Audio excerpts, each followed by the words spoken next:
Homeopathic academy of research and charitable संस्था परभणी यांच्या विद्यमानाने doctor Chandak साहेब, doctor Bhutada साहेब, doctor Shrinivas केशेटे sir आणि Kadam sir, doctor Kadam sir हे इसाद या ठिकाणी आज एका अत्यंत गरजू अशा संगीताताई गरळ या विधवाताईंना त्यांच्या उपजीविकेसाठी एक पिको फॉल मशीन त्यांच्या चॅरिटेबल संस्थेच्या अंतर्गत ते भेट म्हणून त्यांच्या उदरनिर्वाहासाठी या ठिकाणी देत आहेत। याचं कारण असं की काही दिवसांपूर्वी ताईच्या पतीचं निधन झालं आणि निधनानंतर सासरच्या काही अडचणींमुळं त्यांना सासरच्या लोकांनी ॲक्सेप्ट न केल्यामुळं परत एकदा माहेरमध्ये यावं लागलं आणि माहेरमध्ये आल्यानंतर त्यांची उपजीविका ही फक्त रोजी आणि रोजगार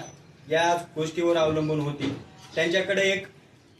दैवी कला म्हणून आपण म्हणूया की शिवणकलेचं प्रशिक्षण त्यांनी योग्य रीतीने घेतलं आणि त्या शिवणकलेमध्ये पारंगत झाले, तर त्यांच्याच कलेनुसार त्या कलेतून त्यांचा उदरनिर्वाह व्हावा यासाठी आज या संस्थेअंतर्गत डॉक्टर चांडक सर आणि त्यांची टीम आपल्याला संगीताताईंना एक पिको फॉलची मशीन उदरनिर्वाहाच्या कारणासाठी भेट देण्याकरता या ठिकाणी आलेले आहेत। तेव्हा सरांना मी विनंती करतो की ताईंना त्यांनी पिको फॉल मशीन देऊन त्यांचा सन्मान करायचा आहे। सर